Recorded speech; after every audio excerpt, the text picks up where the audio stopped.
It's time for Gardening Inside Out, a live show offering you plant advice for any space in your life. Introducing your perennial hosts, David Bates and Josh Carey. Hey, welcome in, everybody. It's Saturday morning. We're coming to you live here from the Green Room Studios at Bates Nursery and Garden Center. It's time for Gardening Inside Out. It is a beautiful morning here in Bates Hollow. You should be out here. It is. Oh, my gosh, it's glorious. Sun is out. The birds are chirping. The traffic is and horrible on of us got Interstate the blue 40. memo this morning. Oh, we do have the blue memo. Yes, blue and red. Caroline. And Tyler. And I'm muted. There we go. Oh. There we go. Hey, everybody, it's a beautiful day. Hey, how beautiful is it going to be, David? Well, I'll Bates? tell you what, it's really going to be nice. We've, of course, this is springtime, so the weather is subject to change without notice. So here we go. Today is Saturday, the 16th of March, and happy birthday, Brother Joe. 60 years old today. Oh. Happy birthday. Yeah. 69 degrees will be the high today. And it's going to be partly cloudy, so we're going to see quite a bit of sunshine today. Really pleasant conditions. Really a perfect springtime day. 69 degrees, 50 for the overnight low. Sunday a bit cooler, 60 for the high, 33 for the low. And we're going to have still quite a lot of clouds that will be rolling through on Sunday. Those do clear out on Monday, and we have much cooler conditions, but only for a day. Right. 47 for the high on Monday. That's the high temperature. 27 for the overnight low. So, you're going to have to be mindful of what you've got that's tender out there and be prepared to do the proper amount of coverage. And of course, we'll be doing the same here at Bates Nursery. So we've got tender things out there. Looks like it's a perhaps, for as far as covering goes, hopefully only a singular night. It could be necessary, but I think if the clouds hold in and it doesn't get colder on Sunday night, irrigation will probably deal with it on our end. Moving along to Tuesday, 59-42, the warm up returns, and we get back into the 60s by Wednesday. 67-43, 63, 47 on Thursday, and a chance of showers again. A week away next Friday, 65-47. And, not that it really means anything. We can't look at the, looks like, weather is moderating. And it's what you expect this time of year. We'll go for a little data for what has occurred here for the past week. We've added nearly an inch of rain. We're knocking on the door at 13 inches for the year. 332 for the month, and we've had 0.99 this past week. And it's currently about 42 degrees here in the Music City. Live from the Green Room here at Bates Nursery and Garden Center. Yep. It's going to be a glorious day. You need to come out to the nursery. It's got all kinds of cool stuff out here. Big trucks came in. Looks like filled a whole lot up this week, guys. Very full. Oh, by the way, Speaking of guys, let's gangs and gangettes. these guys, Caroline, Ganglets. Austin, welcome in. Good and morning. of course, Tyler across the way, who gets us on the air and keeps us rolling properly. We appreciate that. Good morning. And I'm we muted. know we Good have morning. I'm very mute happy this morning. as is typical for the springtime theme, particularly in our world, there's no shortage of questions. I don't know No, how there's many, not. but it's more than a couple. I'm pretty sure. There would More be than a few. handful. And You guys have things you need to get out there before we get into the questions, or I think, like Josh said, it was a heavy week. We had, I think it was Thursday. What did we do? 7 trucks. Yeah. Like, One after the Really? other. I know. I talk about this a lot, but like people ask, when's your next shipment coming in? It's like, oh well, wait around 10 minutes. It'll probably 10 be here, minutes? and it'll roll in. So yeah, Josh, like he said, we are full, y'all. Plenty of stuff to look at. We've even got some early annuals coming in. We got some small perennials coming in. Buying perennials small is a really good way to save some money. I did. Our 4-inch perennials that I always get are here. I I do saw the some same thing. tomatoes. Oh, we got tomatoes. That's it. You nailed it. First It's one of the so season. early. No, but the people that want them gotta have them. Caroline, you know That's how it is. true. Yeah, you're right. They kind? calling in, huh? You remember what kind? We got some Cherokee Purple, I know, which is our Tennessee heirloom that we love so much. We do love that one. I think we got some Black Prince. Got a couple cherries. There's tomatoes back there, Josh. Just grab one. What does it matter what it is? Like, Are you ready for tomatoes? No, I'm not either.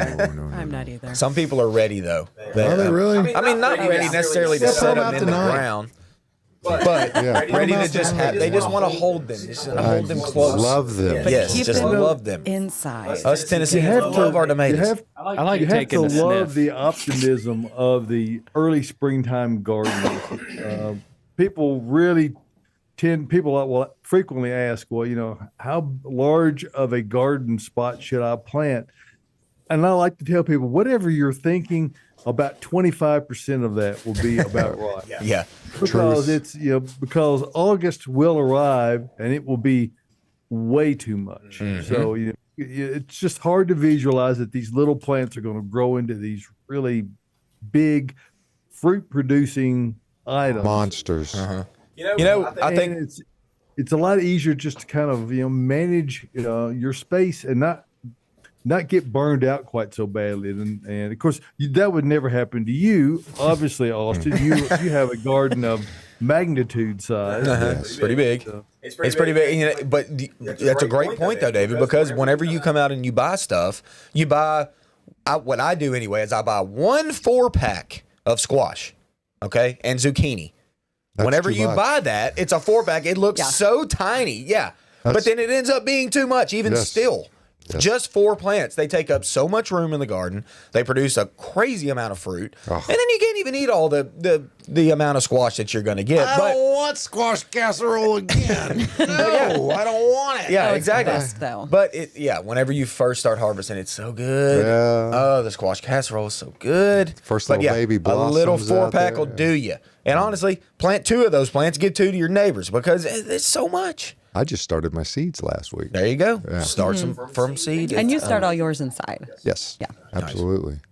All right. Well, Let's get to some questions. Yeah. We got a lot. Let's just do it. shout out. Colin's watching. He wants to know if you got celebrities. Jude's watching. Chris Ladd, the round mound, the legendary himself, the round mound of sound is watching. Hope he's got Sam's his over big there, shirt Jan, Jay Moore, and then Sam again. Hey. All right. Welcome in. Hey, We got everybody. people watching. Hey, Cole. No, I don't think we got celebrity. I didn't see celebrity. I haven't seen I'll celebrity. check after the show. It's I'll not go a back whole and lot. check. I saw 2 trays. Okay. So that's Celebrity 36 money. plants tops. I saw multiple carts with tomatoes on them yesterday.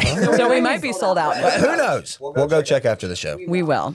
All right. So we already have a question about Monday evening. I know the temperatures are going to be dropping. So someone asks, should I be worried about cold temps on Monday? Yes. I'm Yes. worried. You My have to be mindful. Katsura Japanese maple is leafed out fully.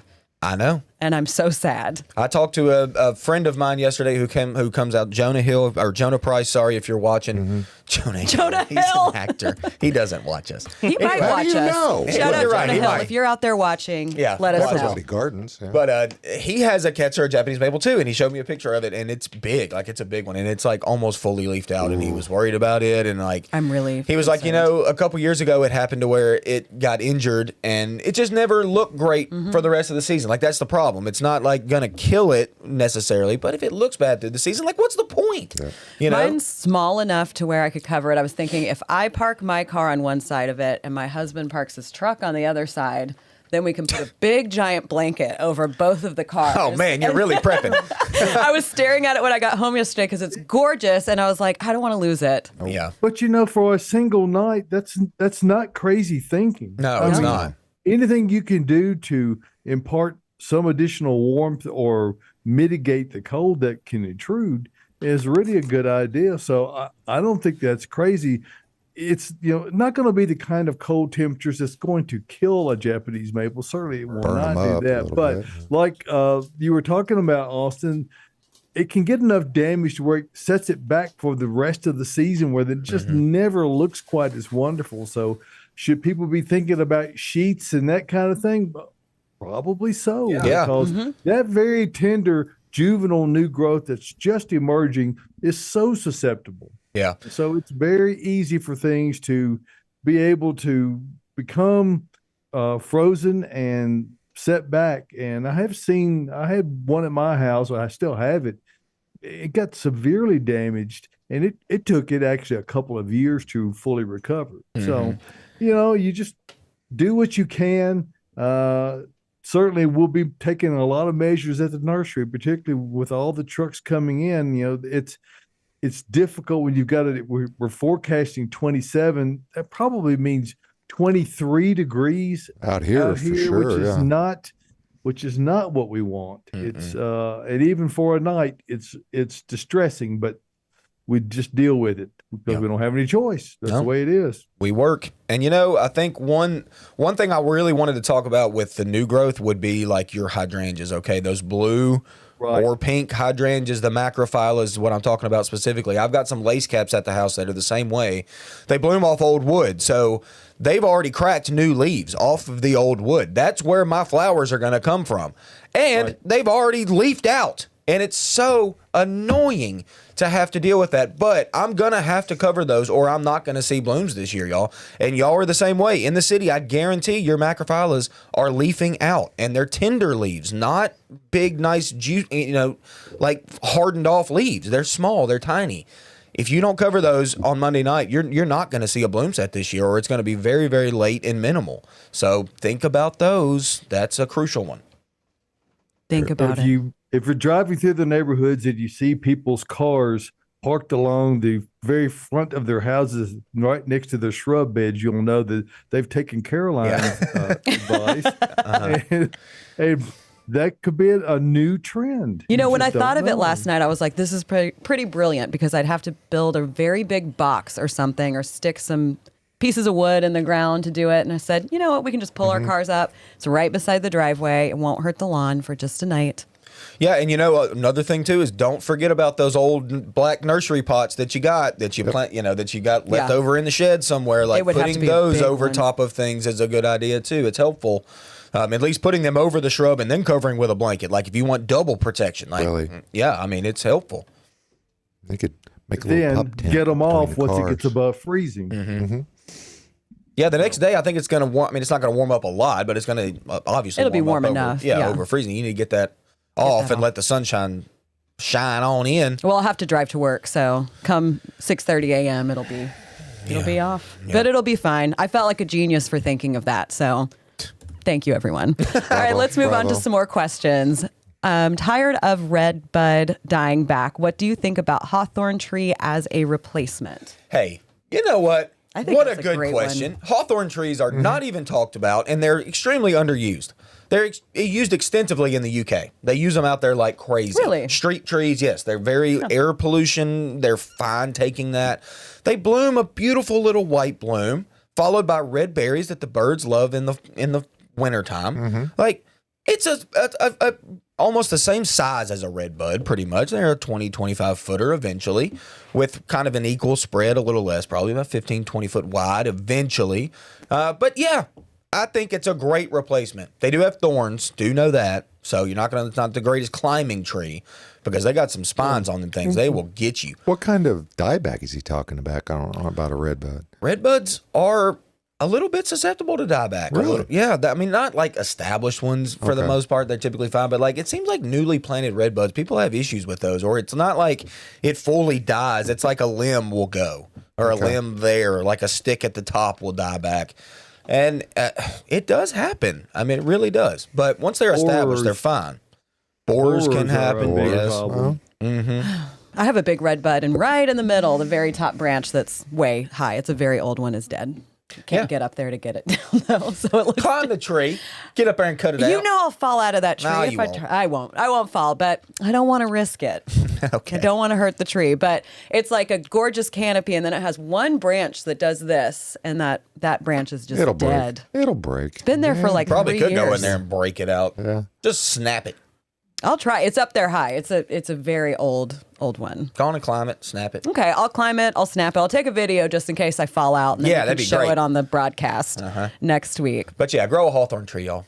They're Do cool. it. They are really cool. Oh, Tyler. I am so Tyler muted. keeps muting himself.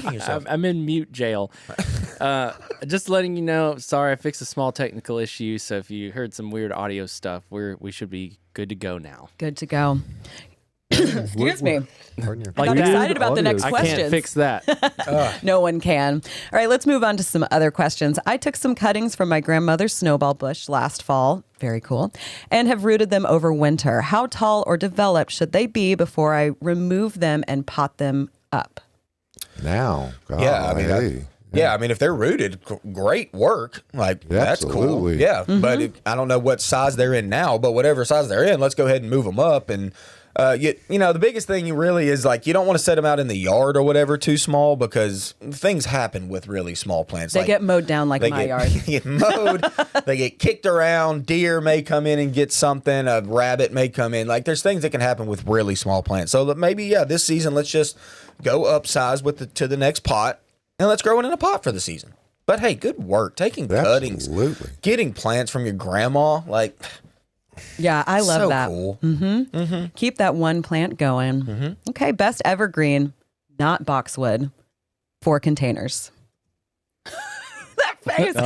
I like Japanese spreading plum yew. I'm a You fan of love that. the plum It yew. looks like a fern. It does great in a pot. I had one in a pot for like 5 years, and I never watered. I mean, I did water it, but I was real bad at it, and it did just fine. Being it was bad gorgeous. at watering is usually the best way. But That's you're right. true. Plum yew is a really pretty plant for a pot. That's a good idea, especially if you have like a shadier front porch. Not that they can't handle sun. They really can handle sun, but they can handle shade too, which is weird for like a needled evergreen. They typically need a lot of sun.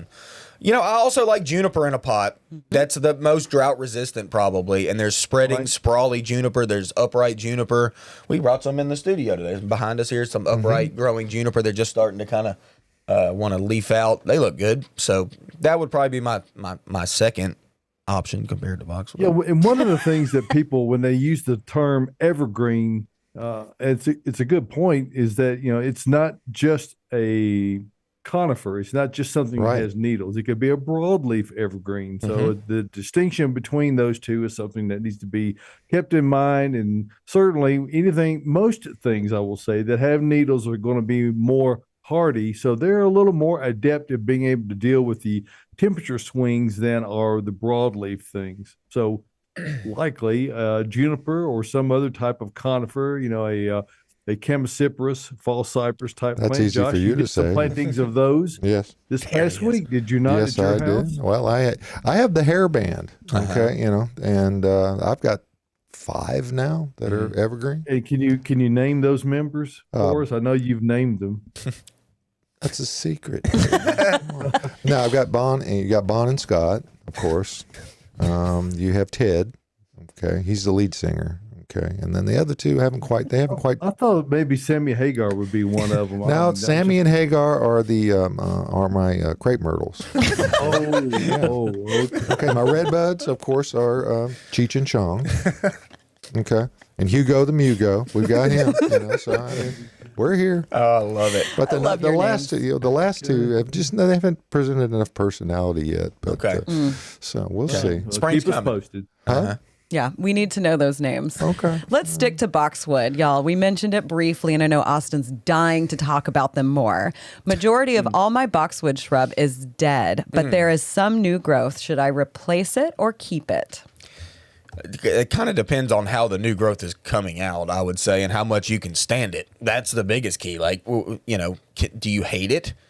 If you do, like, you might want to replace it. But I mean, if the new growth is coming back like uniform and like tight, you know, and like popping out how you want it to, then maybe wait on it. I mean, see how that's going to go. You know, boxwood only flushes 2 to 5 inches or so a season.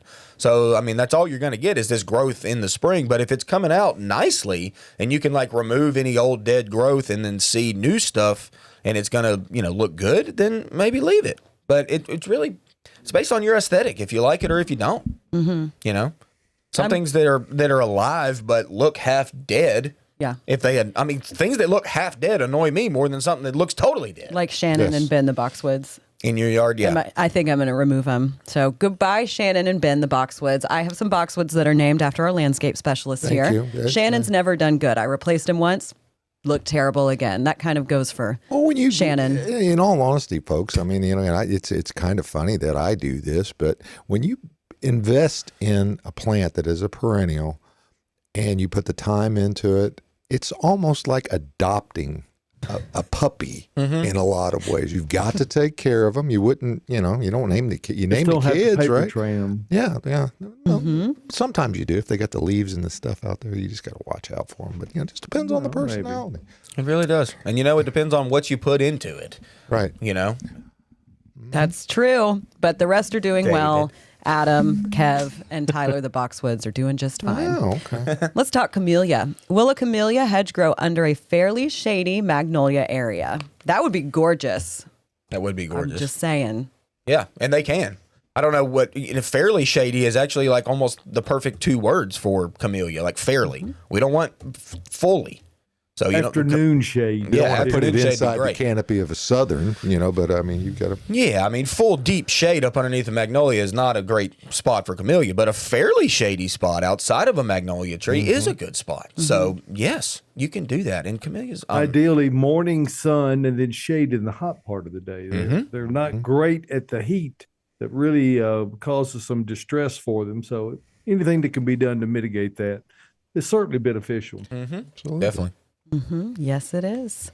All right, best time to transplant peonies. I do mine in the fall. Yeah, I mean, fall to winter is typically the best. And we always talk about this. During dormancy is when you really want to do it. Now, Because they're already poking their little Mine heads are out up there. like Yeah. this high. Really? So, Oh, wow. I talked about it on the podcast. I was talking about how I was looking for them. I couldn't find them, and it's because they were so big, and I wasn't expecting that. Took a couple minutes to find them, and I looked up and I said, "There you are." I haven't had a chance to look at the podcast yet because What? we were traveling. I was traveling this week, but you can do it You don't anytime. have to look at the podcast, Josh. That's the point. Yeah. Listen. That's true. Just Yeah. listen. And our peonies right now here at the nursery, y'all, are stunning. Like they're Glorious. up and They're looking really nice. The Ito peonies are just, they're just stunning. They look really good. Money. And could you move them right now? Probably. If you just dig enough out and transplant them quickly. Like peonies are really, really hardy, y'all. So if you didn't get it done this winter and you really want to do it now, then do it. Just make sure you're prepped and ready and water them right after you plant them. They'll be fine. What would be the First Amendment that you would put around if you're going to move something like that? I think David would know. I think he he would. would. And he would probably start with an E and end with an X. Well, I think that is a nice little segue into our little spot here where we talk about Earth Mix garden products. And if you're interested in having the best success in gardening, and if you're watching us, chances are really great that you are interested in that. And you want to have the best success, but you don't want to have to work extremely hard at it.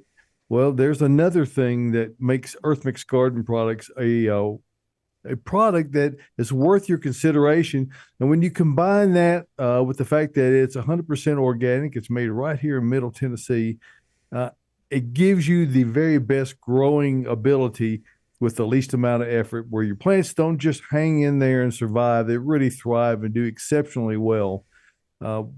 That's what Earth Mix garden products is all about. And the ever expanding network of sellers of Earth Mix garden products, we're really grateful for that. We actually have added a new seller in Idaho. Idaho. I heard that this week. Incredible. So I don't know if they've where? that shipped out on Friday. Victory I'm not sure they have Gardens received it yet. Pardon me? Victory Gardens in Meridian, Ohio. Thank you, Tyler. Idaho. So that's a Idaho or Ohio? Idaho. Did I say Idaho. Ohio? He said Ohio. Wow. So- It's okay, yo. Wow. So anyway, we're really grateful for that, and what we feel good about is that Earth Mix garden products is going to give benefit no matter where you are. You could be in a more western climate, or you could be in the deep south. Really doesn't matter. There's a Earth Mix garden products particularly suited for the very application. If you're wanting to do gardening, particularly like raised bed gardening, guess which product, Josh, works best?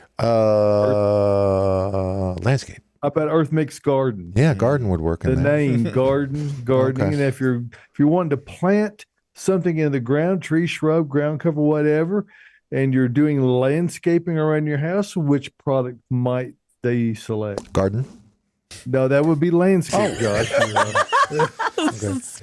Nailed it. If somehow you're not catching the keywords here, but anyway, and if you have an existing area that you have gardened in the past, and you simply want to really restore the lacking nutrition, you can use Supernatural, and it gives you all the best things that the best compost can provide. And so Earth Mix Supernatural is a great application for that. So no matter which product you choose, you're going to get great results, and they are available all over. Simply click on the Find Earth Mix tab, and we're not quite worldwide yet, but when the resolution comes in, you will see that we haven't added Idaho onto the map yet. So I expect it'll be way zoomed out next week. But you see all over Tennessee, Kentucky, into northern Alabama.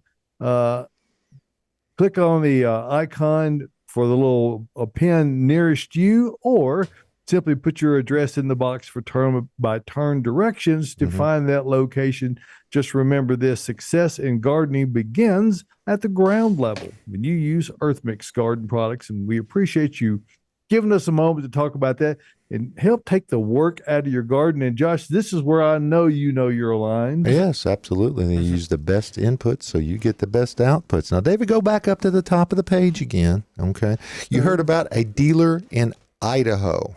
If your local independent garden center you want it, they'll try to get it for you, I promise. So all they have to do is hit that dealer inquiries, and maybe they'll put it in for you. But there you go. They got to ask. Just below that, the soil calculator button that helps you figure out how much you need. So check those out over at earthmix.net. And thank you for giving us a moment to discuss. That's a perfect segue. Do you see Miriam's question there? I don't just yet, but let's segue into a soil question that we did get that we pretty much just answered, but here it goes. I've lived in Tennessee for 2 years, and last year I didn't have a good season. Any tips on soil brands for a small raised garden? Oh, my. What would you use for that, Josh? Can you answer this one? Mix, yes. What kind would you use? I would probably do some landscape, and I'm absolutely going to get Supernatural, and maybe get some of the native soil, and you put it in there and mix it up.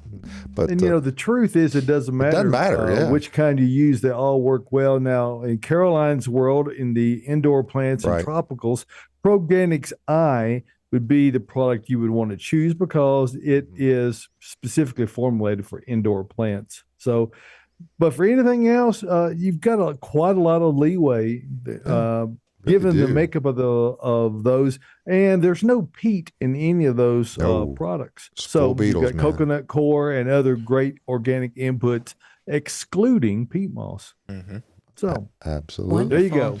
And Josh, what was Miriam's question? Well, she says the Tennessee Environmental Council is distributing 1-year-old tree seedlings today. Should folks wait until they put those in the ground until after Monday?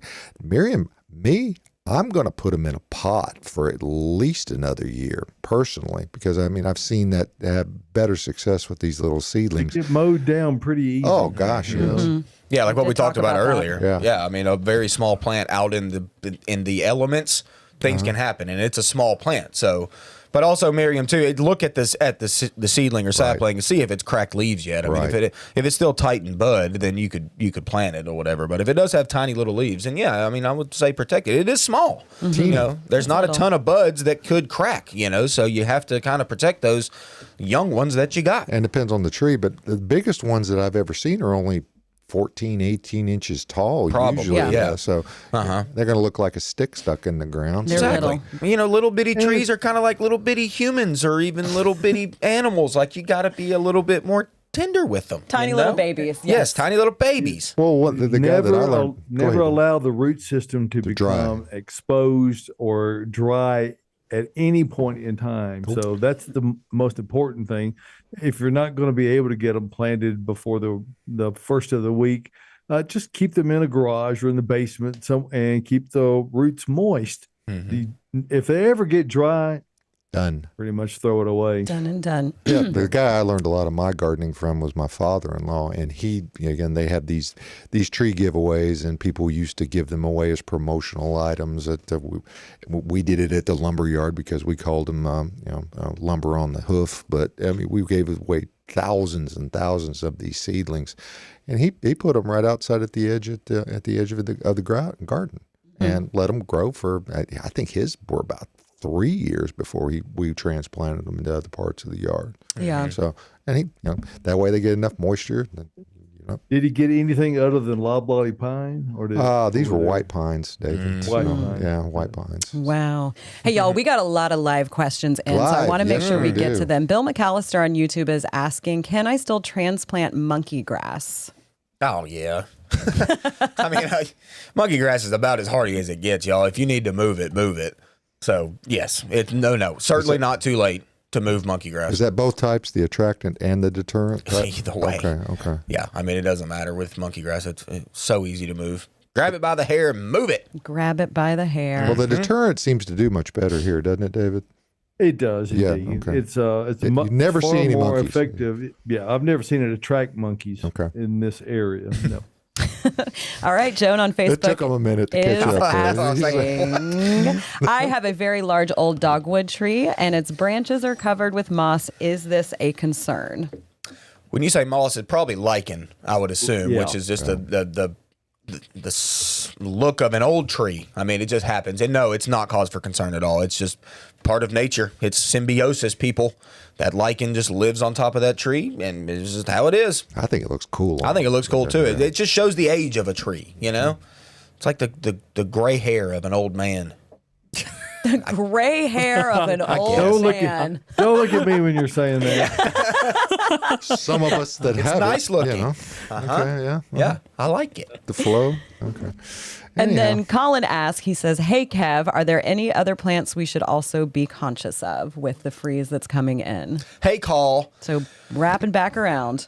Really, Colin, it's any plant, honestly, that has the tiniest of green growth, okay? Now, are some plants super hardy and going to get past that, like even if they get hit? Like, yes, but in Caroline's world, my world, David's world, Japanese maples that are just coming out that have super tiny leaves, like we talked about earlier, that if they get affected early in the season, they don't really show their full glory through the whole season. So if you can protect that, that would be helpful. And honestly, Colin, it's those plants that you like the most. Yep. You know, some of those plants that we're like, I don't really care if that does good or not. Like, you don't worry about covering those. Cover the ones that you care about the most. But those hydrangeas, those ones that bloom off new wood, I'm telling y'all, that is one of the key. You got to get that one covered up, or you're going to see some damage on that. So, I mean, I'll keep thinking in my brain here, Colin. I'll get back to some more stuff. Keep on thinking. And while you're thinking, let's go ahead and pull up some photos that we received last week. Cool. If you want to send photos of plant issues you're having, or if you're proud of your garden, and we can feature it on our social media, gardeninginsideout@gmail.com is the place to send that. And let's see, I think we're I'm trying to see which photo that is. We're a little bit out of order. All right, so this one's going to come from Sherry. She says, love your show. What to do about a 20-year-old quince? It's about 6 feet tall after pruning. I live in Williamson County. And that's here in Tennessee. You guys are the best. Thank Aw. you. Thanks, Cher. Okay, look at that thing. Man, yep, that does look That like a is big. 20-year-old quince. Certainly does. So we typically wouldn't prune quince over the wintertime because it blooms on that new wood. So, like, I think you may have already cut it because I'm not seeing any blooms. Like, quince is like full show blooming right Really? now. So typically you let it bloom in the spring and then you give it a prune. That one you could do some severe cleaning up if you really wanted to. Like, take a lot of those main canes that are out of that shrub and really open it up. You're not going to hurt it by any means, y'all. It's quince. It's been there 20 years. It's probably going to be there another 20, if not 50. So, Right. Yeah, quince, like the forsythia you see behind Caroline's head there, things that flower early always bloom on the previous year's wood. So if you're into shaping them up in the fall, what you're doing is you're cutting off a great lot of that. And just like Austin mentioned, right after it flowers, cut it back as heavily as you like. And in the case of a quince, you see that one is so heavily stemmed up there. I mean, just Yeah, it cut looks it like back severely. Go in there and thin it out quite a lot.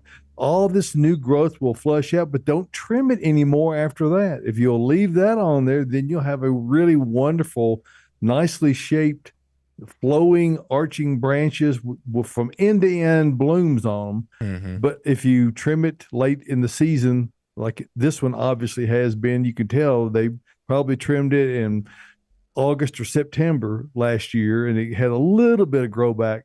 It's just not going to bloom the same. It's going to have some, but not too many. I almost don't see anything inside the perimeter of that green around the bottom of it. So, yeah, that needs to just be, I mean, almost 80% probably pruned up. You know, just main canes taken to the dirt to get them just out of there. Open it up, get some more light in there. It's going to bloom a lot better for you. But I did look like at the bottom left of that, I saw a hellebore that was still in bloom that looked pretty nice. Good Mine's work. still going. Good work. Share. Those bloom for a long time.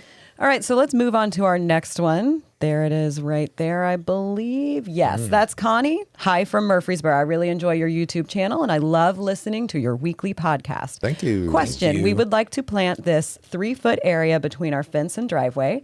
I would love something that looks simple and modern, maybe like a grass. However, this is the north side of a fence, so it only gets very limited sunlight. I was considering one of the taller hedges, but I haven't found any that get any taller than a couple feet. And then she says, P.S. I am coming up there soon to get crossvine. Another one for Right. crossvine. Okay. You know, if you like the grass look and you like a kind of modern look a little bit and you've got shade, sedge. There's a lot of sedges out Yeah. there, especially variegated sedge grass that you could just, you know, clump down that whole thing. It's almost that similar kind of look to monkey grass a little bit, except it's better. It looks a lot. There's a lot of cool varieties of sedge now.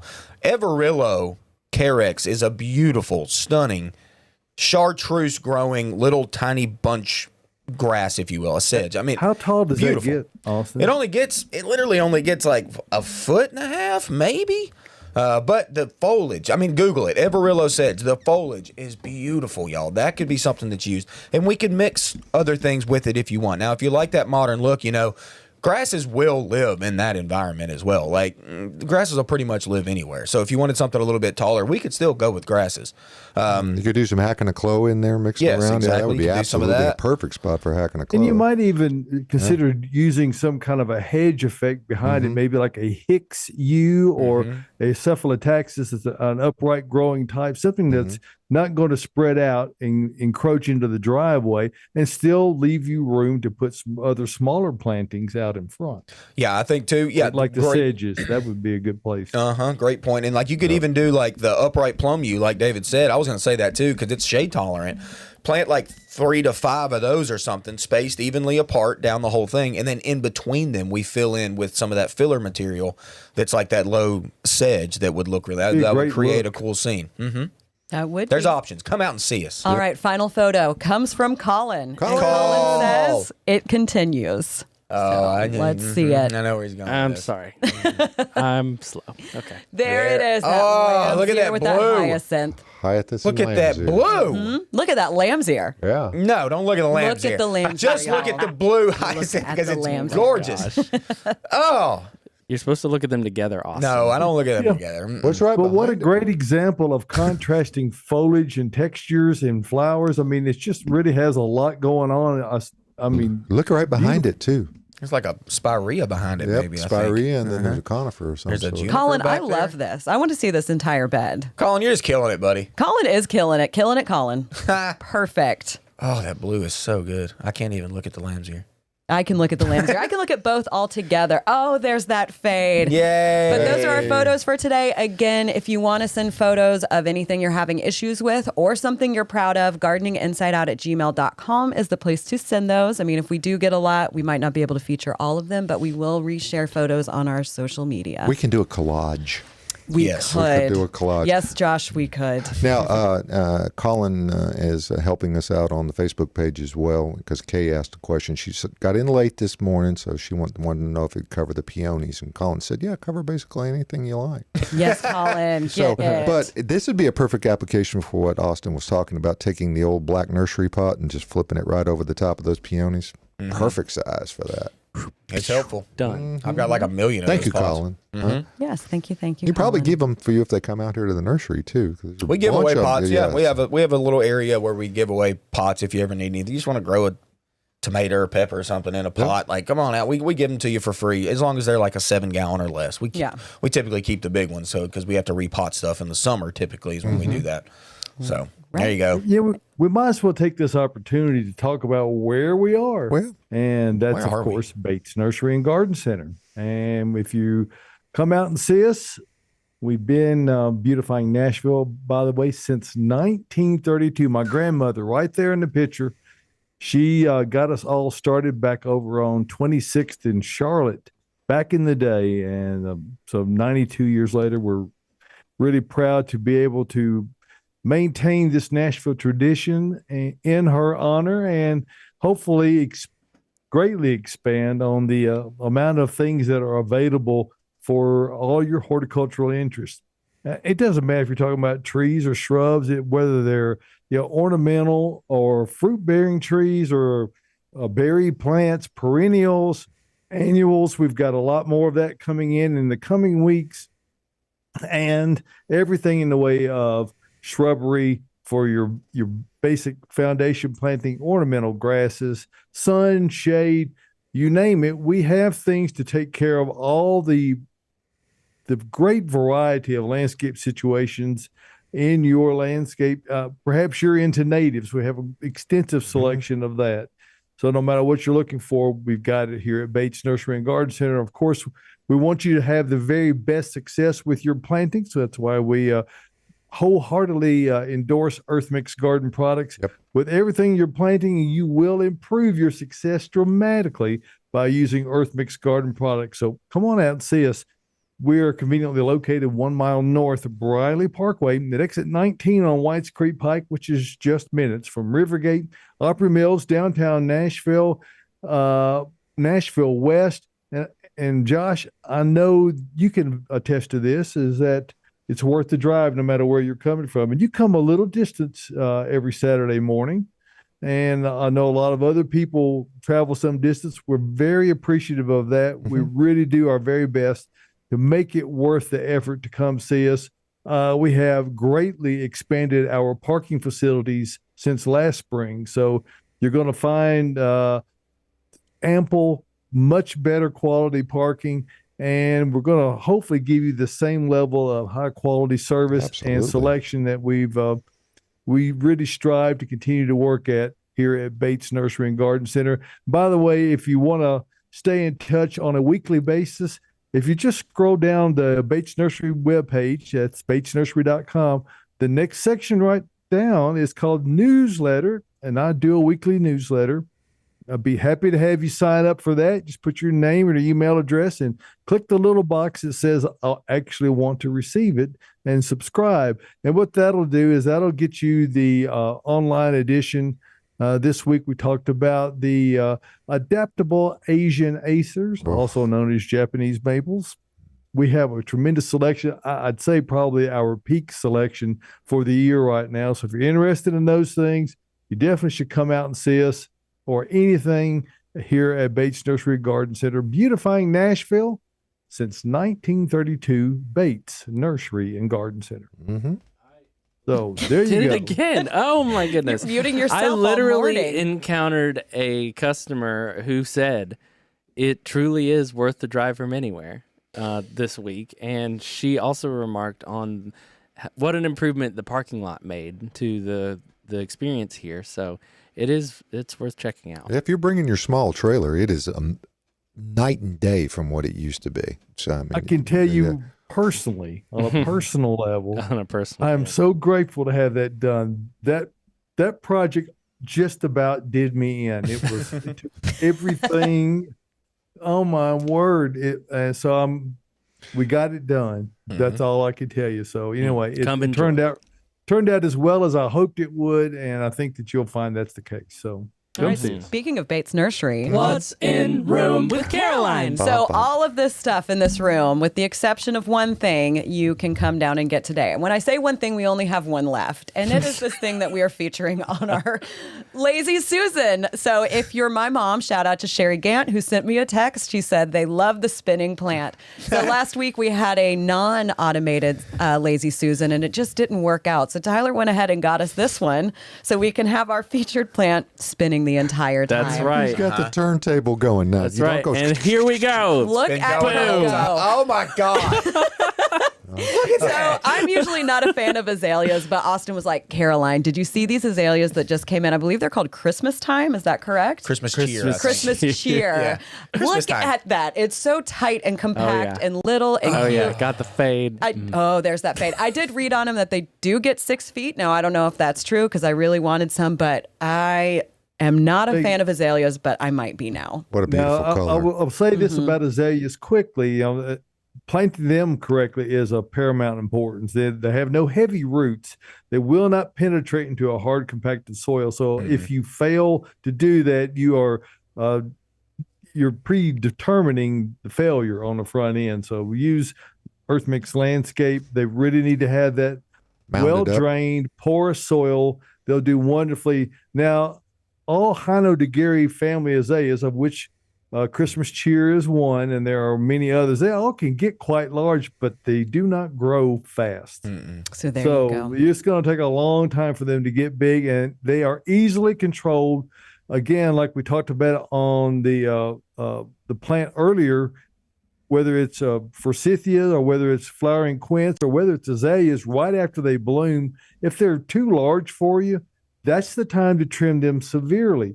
You could easily keep them in bloom, in check growth habit wise, and they're really easy to maintain. So getting too big for azaleas is not going to be an issue unless you just never trim them. Well, and But this get one, you this some. one in particular is probably not a repeat bloomer.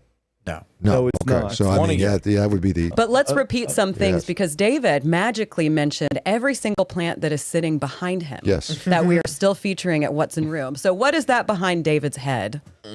Josh, can you guess? That's a forsythia. Yeah. Well, behind David's head was a juniper. Okay. Well, that was the one I was talking about. But yeah, next to it on the other side of David's head, which you were correct. So that's a forsythia. And like I said, David mentioned all of these things when he was just talking about it. And then we've got a double take flowering quince under the TV, just to the right of David's shoulder. So if you see those little buds right beside him, that is that plant that I am talking about. They haven't fully opened yet, but look how budded up it is. I mean, it is so cute, so gorgeous. I don't have one. I need to buy one. Someone get one for me.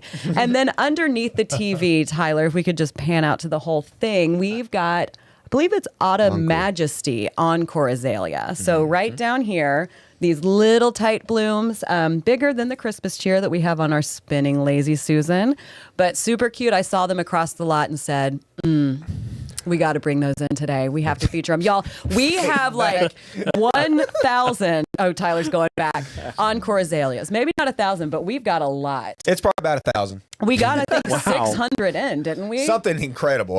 We got a whole section full of them. We are stocked up, and they all look really healthy. They all look great. And we did get a question a little while ago about planting shrubs. Now's the time. So come out, get you some azaleas, put them in the ground. All right, so down in front, we've got some columbine in the back.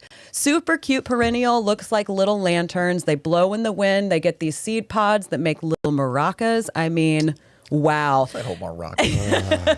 You can shake them. And then in front of that, what is that, Austin? What is that beauty? Only one of the most beautiful flowers on the planet, ranunculus. It looks like a poppy on steroids. I mean, it's so It's like a poppy good. and a rose. That was a character If in they Harry mixed. Potter too, wasn't it? Ranunculus. That was a charm. Could be, but we mixed these up. We've got some in at the nursery. I know Anne requested them when Julie was talking about ordering. She said, you got to get some in. I mean, they're so cute and make really good fresh cut flowers. And then right in between, I brought a Laura Petalum in. She's spilling. She's got those little pink blooms just popping off right now. And that Austin's not a Laura. Which one? That's jazz The one hands. down in the I middle. lost it. If I were a plant, I would not be a Lord Petalum. If I were a plant, I would not be. It's there we under go. the Christmas cheer I azalea. can kind of get it. Yeah, there it is. You The can see those purple. pink Yeah. blooms with the purple leaves. Super That's jazz cute. hands, isn't it? That no, I That's don't. not jazz- Jazz, Jazz hands is hands variegated. Okay. And then in front, we Sorry, did Josh. bring in one of our foundation plants. We got some laurels down in front. Austin said, Caroline, they're blooming. Let's bring them in. So here they are. They're in the studio, just That's our evergreen popping filler. off. Yep, our evergreen filler. But that's what we've got in room this morning. We filled it up. But as you can see, we've got a lot in stock. We got a lot of bloomers in. Oh, there's a juniper. Oh, I forgot I brought those in. Yeah, they ended up not being too tall, but they're very cute. Looks kind of like an octopus upside down. Super, Mint super julep. cute. It's Mint julep gorgeous. juniper. Oh, mint julep. I forgot you brought that in here too. Yep. Well, speaking of stuff that's in bloom around the nursery that we have, there's also stuff going on around town. Damn it. In bloom. All right. Right on time. Yeah. All right, y'all. I'm going to get through this because we are running out of time here. Okay, so that little ground cover you're seeing around town, that's vinca. That's blooming blue. Yep. You see it. It's all over. It just spreads all over the place. A light blue bloomer. I like it. Okay. Vinca. There you go. Daffodils still blooming. Of course. Hey, your quince, your forsythia still going strong. Quince is like money power right now, okay? Looking good. Bridal wreath spirea, old school, classic. Been around forever. It's the tiny little white blooms that's on this large... And Hootie. Van Hootie, you're right. And it's on a large growing shrub pretty much. Y'all, it's got 1 million stems. Go out there and take like 20 or 30 of those stems and put them in a vase and bring them into your house, okay? You're not going to hurt the shrub at all, but it's great to bring in. It's a great little filler, bridal wreath spirea, white blooming shrub, okay? Azaleas are just kind of starting, y'all. Azaleas are about to be in show for a long time.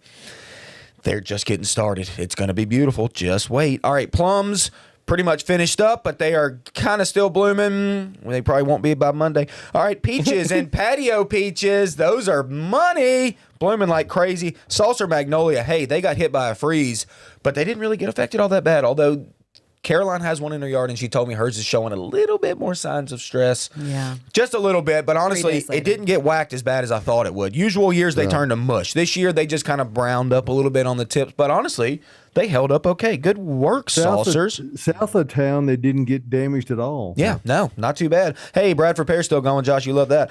And Shut up. now, shut up. Oh, Hey, I'll take it. I'll take it. Yoshino cherries, y'all. That's the showstopper this week. That is the showstopper this week. I literally did a News Channel 2 interview about Yoshino cherry trees blooming in the city, and they are beautiful. I mean, honestly, just beautiful. I don't think the cold's going to get to them on Monday night at all. Probably they're very, very cold hardy. So I don't think you're going to see any damage there. And then, hey, pansy's still going. Tulips are up, people. Tulips are up. Are they? None Yes. of mine are blooming yet. Mine is blooming, but it's not open blooming. It's bud blooming. That's Does that make almost sense? better. You think? Yeah, I do. Yeah, I think you're kind of right. You are right, actually. Thank you. Yeah. When they're cupped like that and not actually open yet, they are really pretty. But then they do finally spread out and open up. And you're right. They might be prettier when they're tight. It might be. There you go. That's what's in bloom, people. Perfection. Wow. Absolutely. All right, let's get some more questions in because we did get a few live ones. Josh, did you have something? No. Okay. So let's see. I lost my place. Do recently planted azaleas need to be covered on Monday night? If it's just old growth and it's from last year, no, you don't have to cover. If it's shooting new growth, which is very light green and very tender, then yeah, you probably want to think about it or you'll see some damage. Not going to see death. You're not going to see death. You will see probably a little bit of burn. Yeah. So if you want to, do it. If you like it, do it. You just planted them. You just spent money on it. You better think about it. If you love it, then cover it. All right. Do you have prickly pear cactus available? We have some more tropical varieties that aren't hardy here. We should be getting hardy prickly pear in here at the nursery fairly soon. Actually, I take that back. We do have the eastern prickly pear, which is, I want to call it like a ground cover prickly pear. It's a lower growing one that's very small. It has the most spikes out of any prickly pear step on that it. we've, do not step on it. But we do have some of those in stock. Those are hardy and they should have been hardened off. They have been outside here. And then our final question that we've got in on Facebook, Barbara Gossett asked Caroline, are Jobs, I think that's how you say it, sticks okay for house plants? They feed for 8 weeks. I don't usually use those sticks that you can put down in the soil. I like a good granular slow release or putting it into my water. But I have had some people say they've had good luck with them. So I'd say if you have them, go ahead and use them. They should work just fine. Like I said, I don't typically use that kind. You see them at the grocery store and grab a pack. I mean, because they've got them everywhere. But I'm with Caroline on the granular type. I love that. Yes. The 6-month slow release, I use Osmocote, and then I supplement with I like Jack's Orchid Food. Those both do great together. Y'all, we haven't talked about hydrangeas. We've got to get to some hydrangeas. All right, first hydrangea question. Do hydrangeas need fertilizing? I mean, if everything kind of benefits from fertilizer, like whenever it's actively growing in the spring. If you want to give it some fertilizer, certainly do that. Just don't overdo it. Read your product label always. Make sure you do it right. But if you do it, it's always going to be beneficial for your plant. So certainly. All right. If you're using organics, Yes. you really cannot overuse it or use it at a time when it's really bad. That's one of the real benefits of using organic fertilizers is the fact that they don't release this huge amount of what is known as ammoniacal nitrogen. That's just ammonium nitrate that flashes really fast. It can damage plants. So if you're just using organics, it's a great time. And that time is really available almost any time during the growing season. So do it now, do it later. All right. How about a good pink hydrangea that does not flop? Oh. Okay. So to achieve pink, you need to make sure your pH is a little bit higher than that, or right around neutral, even like 7 to 7.5 or whatever. That's going to make a pink hydrangea. Okay. So the blues and the pinks is all based on your pH of your soil. If you have a lower pH, it's going to be blue. If you have a higher pH, it's going to be pink. And honestly, any of them that even show blue on the tag or whatever could end up pink. So getting one of those macrophylla hydrangeas that blooms that way, I mean, that is totally dependent on your pH. What about like the panicle, like Pinky Winky, those like limelights that have pink in them? Yes, and they do have pink in them, but around here, I would not call that just a great true pink. Okay, y'all, It's coming out kind of that limey color. It's going to that pure white, the white that we love, and then it fades into a pink. And it's not like vibrant pink or anything. It's kind of soft pink typically. Like Caroline mentioned, though, Pinky Winky is a good little cultivar to go a pretty good pink. But to get that true pink like look that you want, go with a macrophylla with a little bit higher pH. Those are cute too. They're that real persistent look after the fact when the blooms are holding on. I think that's a really good look for plants. And even though it's more subtle, it does have a much longer duration as long as you're not having huge amounts of rainfall that causes them to rot off. Mm-hmm. But that's a good look, particularly when it's dry. All right. I want to try Austin's favorite hydrangea, Incredible. What should I amend my clay soil with? The old Incredible. Uh-huh. Either use garden or landscape. Either one of those. I love landscape, y'all. Yes, landscape's a great product that we use. Now, make sure you mix it with your native soil, okay? We need a little bit of both. But landscape's going to help you out greatly. And honestly, Incredible is truly an incredible plant. Like, you put it in, you water it. Make sure you water it that first season, y'all. I mean, it can handle a lot of sun. Do know that. But if it does get a lot of sun, you need to make sure you keep it moist because it needs some added water that first season. I had to supplement water my very first season with mine. It's been 4 years, though, since I've done that. Have not ever watered them since. They've latched in. They are beefy. So thank you. Good job for growing that plant. Yeah, I planted some last spring, and I'm excited to see them. Big hole. I'd dig a much bigger hole than you would normally think, too. If you got really clay soil. I might pop in some pine fines, too, in that mix. Oh, yeah. That's not a bad idea. Yeah. Love some pine fines, too. I use it for my potting soil mixes, too. Yeah. Okay, we got a question that pertains to the wildflower webinar that I did.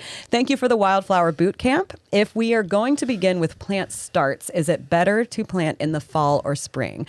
I would say either one. I do both. The fall makes it a little bit easier on you. Like when I plant my perennial starts in the fall, I really just stick them in the ground once, water them. Oh, of course, I stick them in the ground once. Yes. Stick them in the ground, water them once. No, you don't. You do it 2 or 3 times because you move stuff all the time. Okay, but I don't. I try not to move my perennials. Thank you, Austin. You're welcome. And then I'll walk away, and then they'll come up in the spring, and they'll be even stronger throughout the summer. I'll get more blooms because they had that winter time to really establish while they were dormant.